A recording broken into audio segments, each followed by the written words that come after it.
Hello students, let's read the question. So the question is having assertion and reason. We have to select the correct option regarding this assertion and reason whether these are correct or not.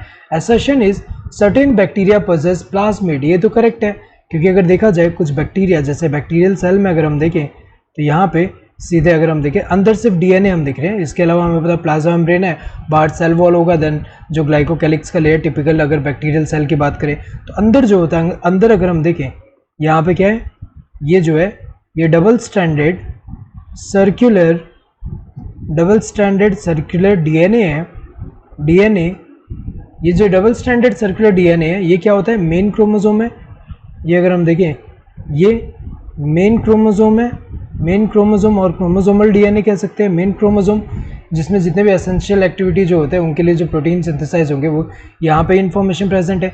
इसके अलावा अगर हम देखें कुछ bacteria जो होते हैं उनमें इसके अलावा एक्स्ट्रा क्रोमोसोम प्रेजेंट है जिसको हम क्या बोलते हैं, प्लास्मिड बोलते हैं। ये क्या होता है, प्लास्मिड। इसको हम क्या बोलते हैं, एक्स्ट्रा क्रोमोसोमल डीएनए। इसको हम क्या बोलते हैं, एक्स्ट्रा क्रोमोसोमल डीएनए।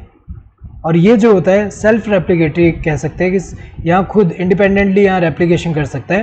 तो ये जो प्लास्मिड होते हैं इनमें कुछ जीन्स प्रेजेंट होते हैं, जैसे कि एग्जांपल अगर हम देखें antibiotic resistant gene, antibiotic resistant gene. तो अगर देखा जाए जिन बैक्टीरिया में एंटीबायोटिक रेजिस्टेंस होता है उनका, तो अगर देखा जाए तो उनमें जो जीन है एंटीबायोटिक रेजिस्टेंट का जीन कहाँ प्रेजेंट है, प्लास्मिड में। ऐसे ही अगर हम देखें जो नाइट्रोजन फिक्सेशन करते हैं उनमें प्लास्मिड में निफ जीन है जो कि नाइट्रोजन फिक्सेशन में इन्वॉल्व है। तो अगर देखा जाए यहाँ पे certain bacteria possess plasmid correct है क्योंकि सारे बैक्टीरिया में तो नहीं होता, सर्टेन बैक्टीरिया में प्रेजेंट होता है ये जो extra chromosomal DNA. Certain bacteria possess resistant to antibiotics, ये करेक्ट है, स्टेटमेंट तो करेक्ट है। कुछ बैक्टीरिया जो होते हैं एंटीबायोटिक के रेजिस्टेंट होते हैं। अगर रेजिस्टेंट होते हैं यहाँ पे अगर हम देखें वो बैक्टीरिया अगर एंटीबायोटिक रेजिस्टेंट है, ये क्लैरिफाई नहीं करा कि उसमें प्लास्मिड क्यों है। तो अगर देखा जाए प्लास्मिड प्रेजेंट है यहाँ पे, इसका रीज़न ये नहीं है कि यहाँ पे उन बैक्टीरिया में क्या है एंटीबायोटिक रेजिस्टेंस है।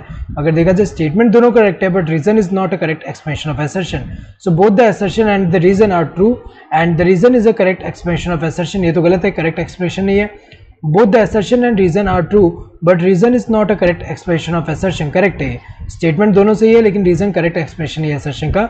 Assertion is true but reason is false, ये तो इनकरेक्ट है क्योंकि यहाँ पे दोनों स्टेटमेंट तो करेक्ट है।